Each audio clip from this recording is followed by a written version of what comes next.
Good morning all of you. Good morning students. કેમ છો બધા લોકો? મજામાં? ઓકે, તબિયત પાણી સારા બધાના? હવે અકાઉન્ટ સબ્જેક્ટની અંદર આપણે લોકોએ પાઘડી નામનું ચેપ્ટર સ્ટાર્ટ કરેલું છે, જેમાં ઓલરેડી તમે લોકો 3 મેથડ સ્ટડી કરી ગયા છો. પહેલી મેથડ હતી સરેરાશ નફાની પદ્ધતિની રીતે પાઘડી, બીજી મેથડ હતી ભારિત સરેરાશ નફાના આધારે પાઘડી, ત્રીજી મેથડ હતી અધિક નફાની પદ્ધતિ, જે લાસ્ટ લેક્ચરમાં આપણે લોકોએ જોયેલી. હવે ચોથી મેથડ, ફોર્થ મેથડ જોયેલી, ફોર્થ એ.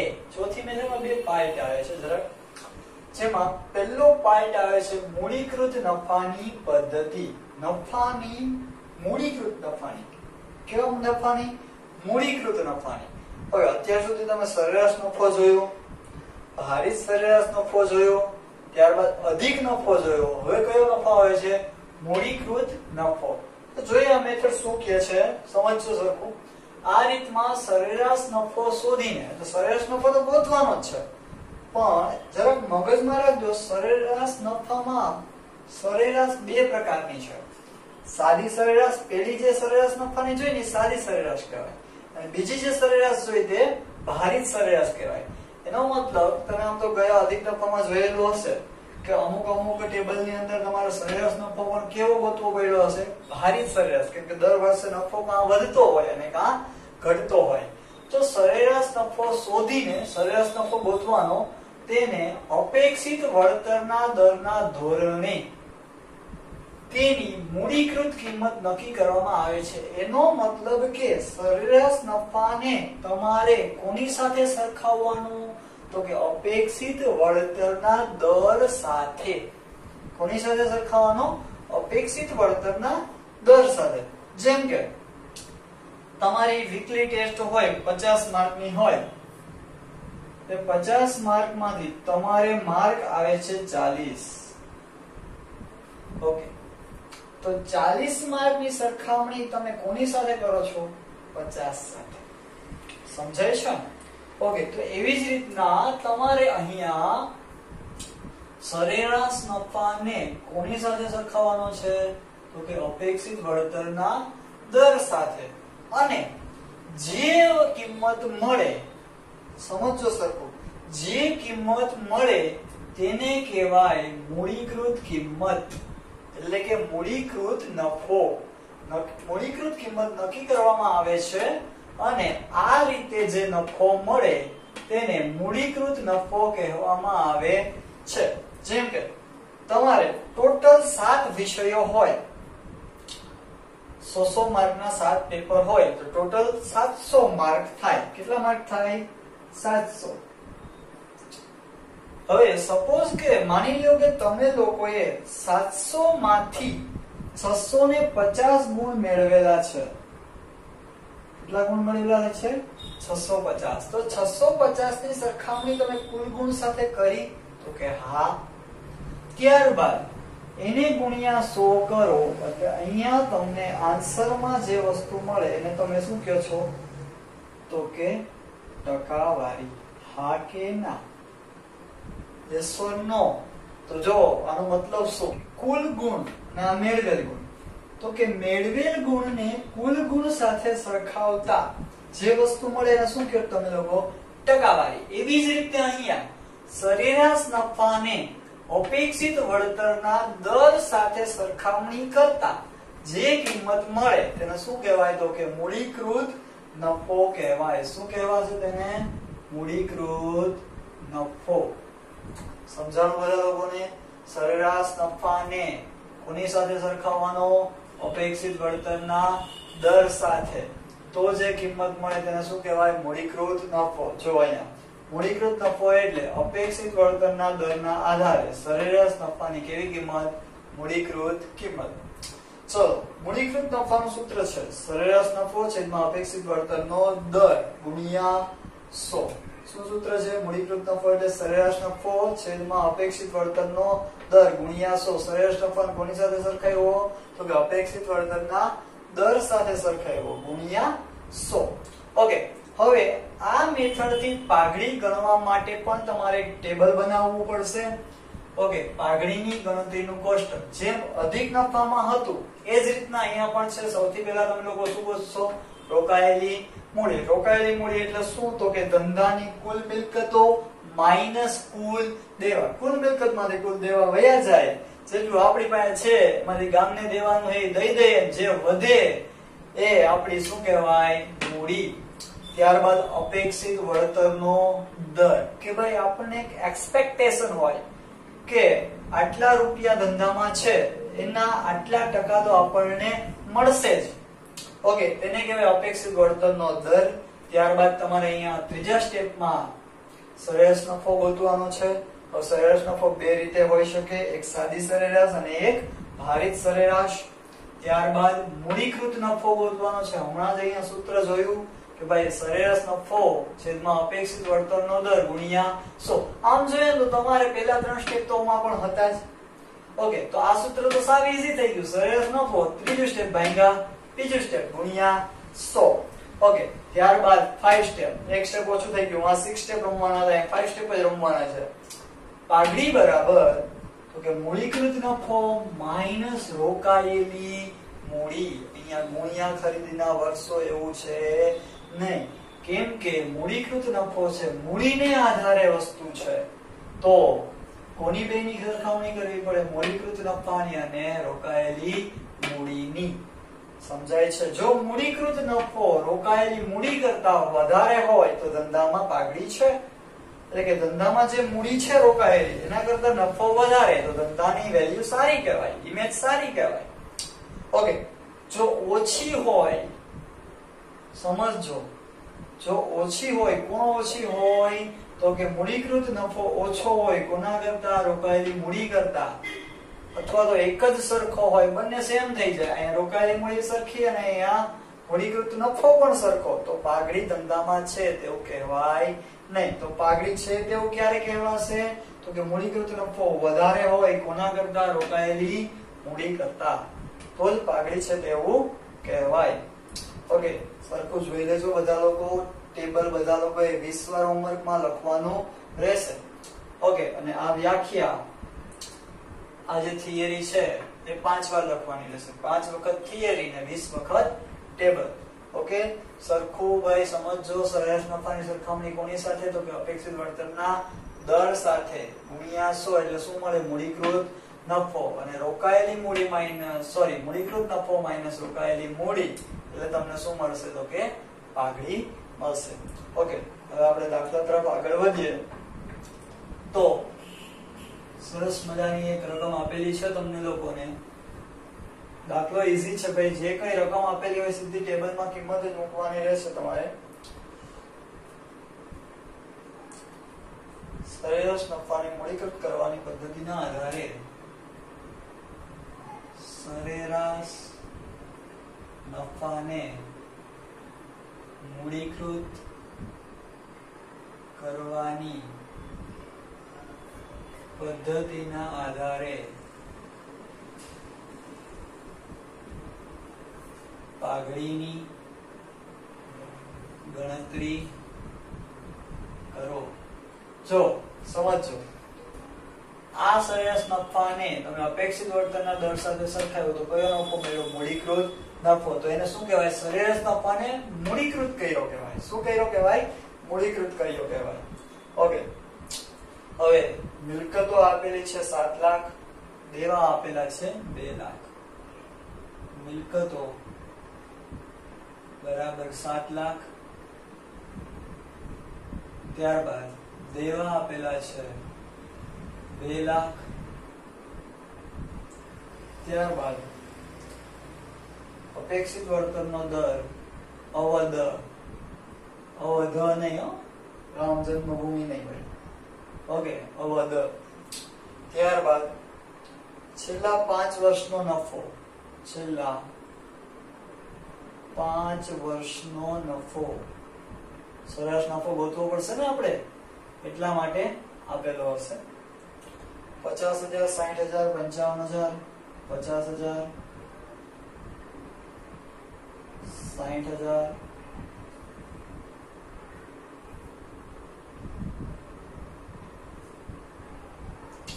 50,000, 55,000, 54,000,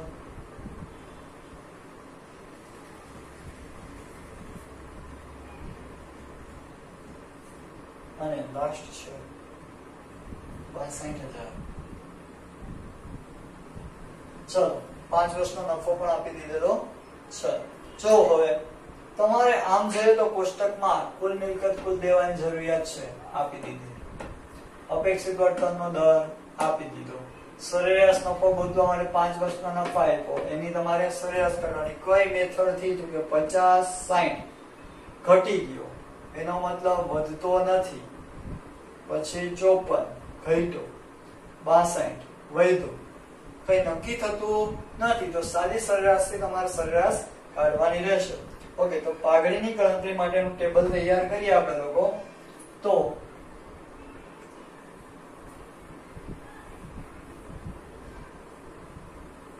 પેલું એમને રહેવા દેવાનું ને, બરાબર ને સર? તમારે મહેનત ઓછી, અમારે તો કરવું પડે ને, કરવું પડશે ને, કરવાનું જ છે બધાએ.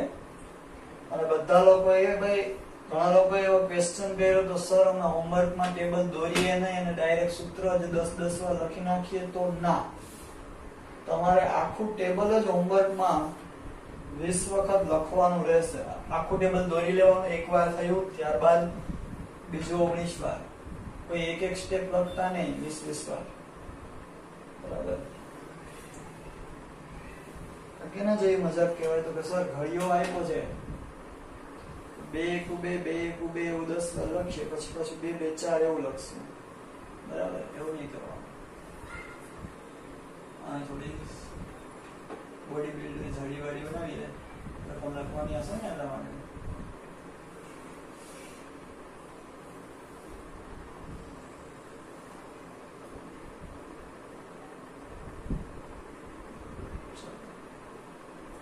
ચલો ભાઈ, તો હવે તમારે લોકોએ પહેલું સ્ટેપ છે રોકાયેલી મૂડી. સૂત્ર લખવાનું હો.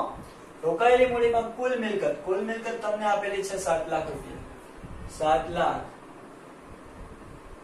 માઈનસ કુલ દેવા આપેલા છે 2 લાખ. 7 માંથી 2 જાય તો આવે તમારી પાસે 5 લાખ રૂપિયા. ઓકે, એનો મતલબ અહીંયા લખવાનું રોકાયેલી મૂડી બરાબર 5 લાખ. અહીંયા તો લખવાનું પાછું 12 પણ લખવાનું 5 લાખ. ત્યારબાદ સેકન્ડ સ્ટેપ. બીજું સ્ટેપ તમારી પાસે કયું હતું? તો કે અપેક્ષિત વળતરનો દર, અવધ. કેટલા ટકા આપેલો છે અવધ? તો કે 10%. અહીંયા 10% લખવાના જ. ત્રીજું સ્ટેપ તમારી પાસે છે સરેરાશ નફો. ઘણા લોકો કે સર આમાં વર્ષ નથી આપ્યા, તો મજા આવે આપી દેવાના. એટલે નોર્મલી આમાં જો 1 2 3 4 અને 5 વર્ષનો નફો આપેલો જ છે તમને. ઓકે, ત્યારબાદ વર્ષ પછી નફો. પહેલા વર્ષનો નફો છે 50,000, ત્યારબાદ છે 60,000, ત્યારબાદ નફો આપેલો છે 55,000, ત્યારબાદ નફો છે 54,000 અને 62,000. 54,000 અને 62,000. હવે તમારે આનો ટોટલ કરવાનો રહેશે. તો તેનો ટોટલ તમે લોકો કરશો તો ટોટલ આવે છે તમારી પાસે 2,81,000. તો અહીંયા લખી નાખો કુલ નફો બરાબર 2,81,000. ઓકે, સરેરાશ નફાનું સૂત્ર મૂકવાનું છે. ભાઈ સરેરાશ નફો બરાબર કુલ નફો છેદમાં કુલ વર્ષો બરાબર કુલ નફો છે 2,81,000 છેદમાં કુલ વર્ષો 1 2 3 4 અને 5. 2,81,000 ભાગ્યા 5 કરો તો તમારી પાસે કિંમત આવે છે 56,200. 56,200. ભાઈ તો સરેરાશ નફો તમને મળેલો છે 56,200. 200. ત્યારબાદ ચોથું સ્ટેપ તમારી પાસે આવે છે તો કે મૂડીકૃત નફાનું. એનું ટેબલ અહીંયા બનાવી નાખીએ આપણે.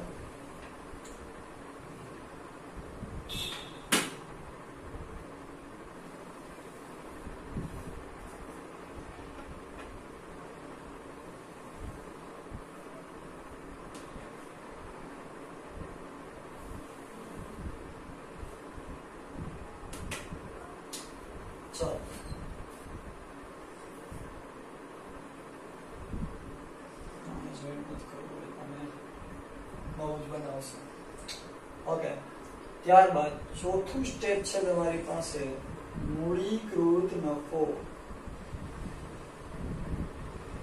મૂડીકૃત નફો બરાબર સૂત્ર હતું આપણી પાસે સરેરાશ નફો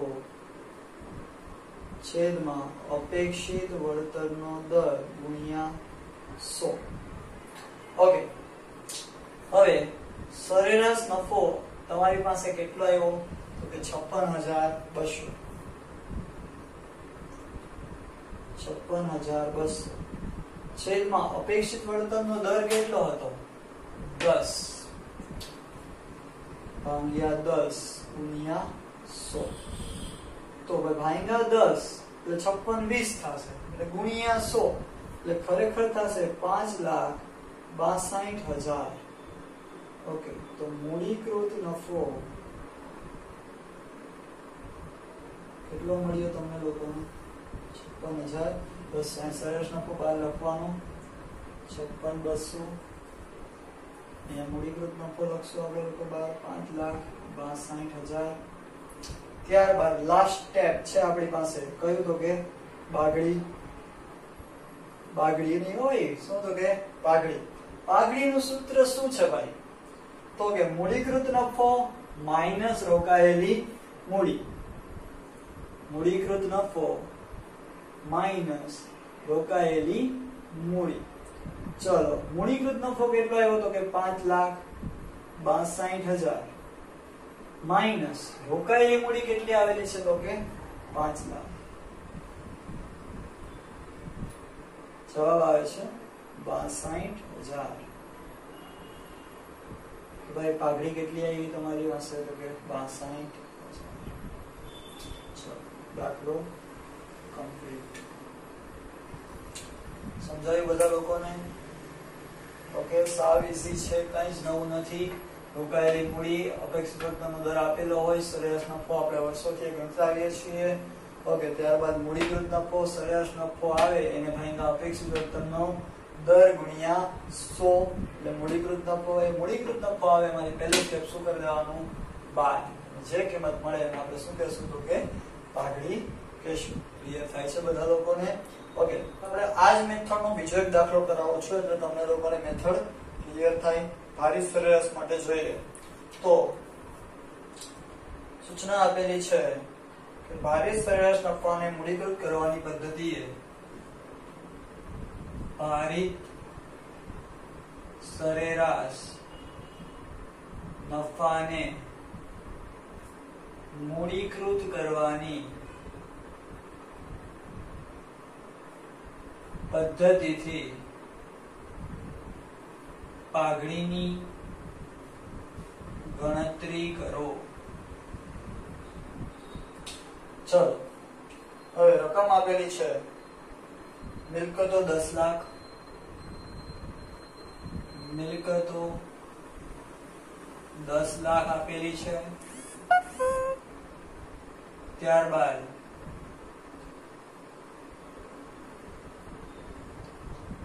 સોરી, ખાલી મિલકતો નથી આપેલી, તમને આપેલું છે ધંધામાં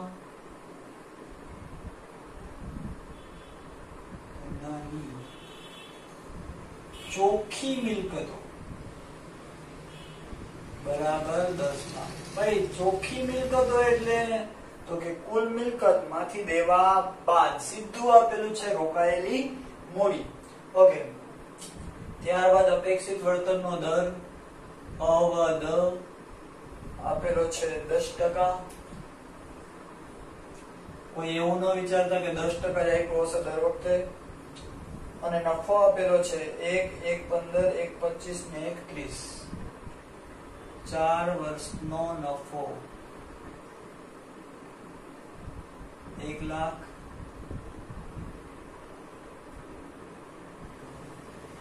1,15,000,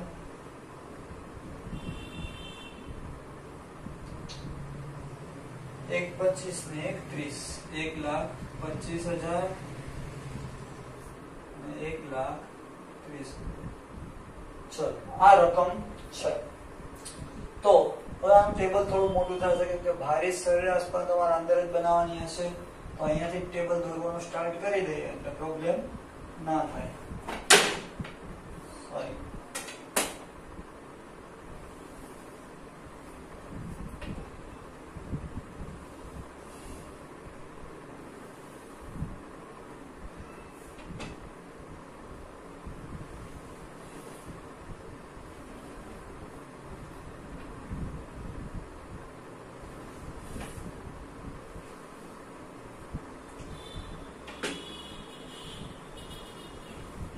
ટેબલ આખું ડ્રો કરવું કમ્પલસરી છે, ફરજિયાત ટેબલ ડ્રો કરવાનું જ બધા લોકોએ.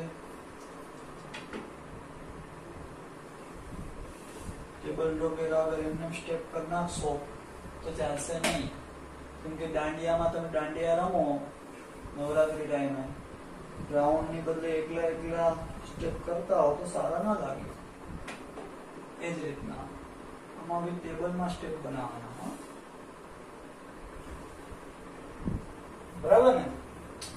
આખા ગ્રાઉન્ડમાં એકલા એકલા સ્ટેપ રમત તમને કોઈ જોવે નહીં, ગાંડો ગણે. ઓકે, ચલો એ જ રીતના આના સ્ટેપ પણ તમારે ટેબલમાં જ બનાવવાના રહેશે. ટેબલનું હેડિંગ આપી દેવાનું. પાઘડીની ગણતરીનું કોષ્ટક અથવા તો પત્રક. પહેલી કોલમ તમારી બને છે સ્ટેપ નંબર, ત્યારબાદ વિગત, ત્યારબાદ રકમ રૂપિયા. હવે આપણું પહેલું સ્ટેપ છે ભાઈ રોકાયેલી મૂડી. તો ઈઝી છે, સાવ ઈઝી, કેમ કે તમને શું આપેલું છે તો કે ધંધાની ચોખ્ખી મિલકતો. ચોખ્ખી મિલકત એટલે તો કુલ મિલકત માઈનસ કુલ દેવા. તો રોકાયેલી મૂડી કેટલી આપી દીધી તો કે 10 લાખ. હાલો ડાયરેક્ટ મૂકી દો, કાંઈ ઉપાધિ કર્યા વગર, ગણતરી કરવાની જરૂર જ નથી. બીજું સ્ટેપ કયું? અપેક્ષિત વળતરનો દર કેટલો આપ્યો? 10%. મૂકી દો હળવેકથી. ત્રીજું સ્ટેપ કયું? ભારિત સરેરાશ નફો ગોતવો પડશે. ટેબલ ની અંદર પણ ટેબલ બનાવવું પડશે, એટલે કે વર્ષ 1, 2, 3 અને 4. ત્યારબાદ નફો આપેલો છે 1 લાખ, ત્યારબાદ આપેલું છે 1,15,000, 1,25,000 અને 1,30,000. જો સરખું 4 વર્ષ આમ જોઈએ તો પેરેલલ નફો શું થતો જાય છે? વધતો જાય છે. એટલા માટે ભારિત સરેરાશ નફાની મેથડનો ઉપયોગ કરવાનો રહેશે. નફો, ત્યારબાદ આ નફાને આપણે શું આપવાનું તો કે ભાર આપવાનો. ઈઝી સાવ. 1, 2, 3 અને 4 ક્રમબદ્ધ આપી દે છે ભાર આપણે લોકો. અને ત્યારબાદની છેલ્લી કોલમ ભારિત નફો. ભારિત નફો, ભારિત સરેરાશ ને અહીંયાથી ગોતવાનો છે. ઓકે, 1 લાખ ગુણ્યા 1 એટલે 1 લાખ. 1,15 ગુણ્યા 2 એટલે 2,30,000. 1,25 ગુણ્યા 3 એટલે કે 3,75,000.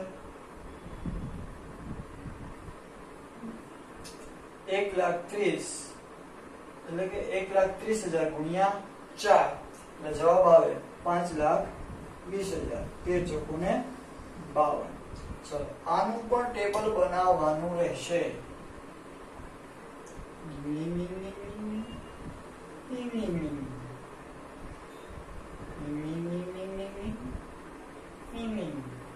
હવે ટેબલ ની અંદર પણ ટેબલ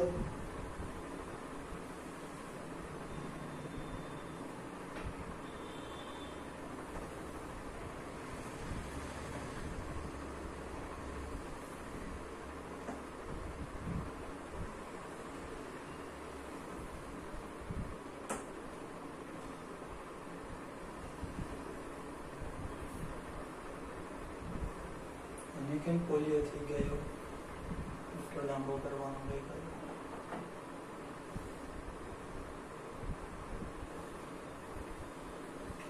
ચલો હવે આપણે બે કોલમના ટોટલ જોઈએ, એક ભાર અને એક ભારિત નફો. અહીંયા લખીએ આપણે કુલ ભાર, તો 4 ને 3 7 8 9 ને 1 10. કુલ ભાર આપેલો છે 10. કુલ ભારિત નફો, કુલ ભારિત નફો ટોટલ કરીએ બધાનો, તમારે ટોટલ આવે છે 12,25,000. સાહેબ હવે નીચે રહેવા દેજો, બાકી દેખાશે નહીં. ઓકે, તો અહીંયા લખીએ છીએ, સૂત્ર મૂકીએ, ભારિત સરેરાશ નફો. ભારિત સરેરાશ નફાનું સૂત્ર શું હતું યાદ છે કોઈને? કે કુલ ભારિત નફો, કુલ ભારિત નફો, સૂત્ર તો મૂકવાના બધાના, છેદમાં કુલ ભાર. ભાઈ કુલ ભારિત નફો આપણી પાસે આવ્યો કેટલો આવ્યો? 12,25,000 ના છેદમાં કુલ ભાર 10. એટલે જવાબ આવે તમારી પાસે 1,22,500. એટલે ભારિત સરેરાશ નફો આવે છે 1,22,500. ત્યારબાદનું સ્ટેપ છે તમારી પાસે ચોથું સ્ટેપ. કયું? ભારિત સરેરાશ નફો મળી જાય એટલે શું કયો નફો હોય? મૂડીકૃત નફો. મૂડીકૃત નફો બરાબર શું હતું સૂત્ર? સરેરાશ. અહીંયા કયો સરેરાશ નફો છે? ભારિત સરેરાશ નફો ના છેદમાં કોની હારે સરખામણી હતી? અપેક્ષિત વળતરનો દર. અપેક્ષિત વળતરનો દર ગુણ્યા 100. ભારિત સરેરાશ નફો કેટલો આવ્યો તો કે 1,22,500 છેદમાં 10 ગુણ્યા 100. અને એક બિંદી ઉડાડી તો 100 એક બિંદી વધારે ચડાવી. ચલો તો અહીંથી એક બિંદી ઉડી ગઈ તો અહીંયા બીજી બે બિંદી ચડી ગઈ, તો જવાબ આવશે 12,25,000. ક્લિયર થાય છે બધા લોકોને? ઓકે, મૂડીકૃત નફો કેટલો આવ્યો તો કે 12,25,000. ચલો અને લાસ્ટ સ્ટેપ છે તમારી પાસે, તો કયું? પાઘડી. પાઘડી બરાબર મૂડીકૃત નફો માઈનસ રોકાયેલી મૂડી. મૂડીકૃત નફો માઈનસ રોકાયેલી મૂડી. તો મૂડીકૃત નફો કેટલો આવેલો છે તો કે 12,25,000 માઈનસ રોકાયેલી મૂડી કેટલી તો કે 10 લાખ. 12,25 માંથી 10 જાય તો 2,25,000 પાઘડી. અહીંયા પણ લખવાનું 2,25,000 પાઘડી. બોક્સ બનાવવાનું, અહીંયા પણ બોક્સ બનાવવાનું. So table is over. Complete. જોઈ લેજો સરખું, બંને મેથડ સરેરાશ નફો હોય તો કેવી રીતના, ભારિત નફો હોય તો કેવી રીતના, બંને રીતે જોઈ લીધું છે આપણે. ઓકે, એની ટાઈમ કોઈ બી કોલ કે મેસેજ કરીને પૂછી શકો છો તમે લોકો. ઓકે, ચલો, બેસ્ટ ઓફ લક.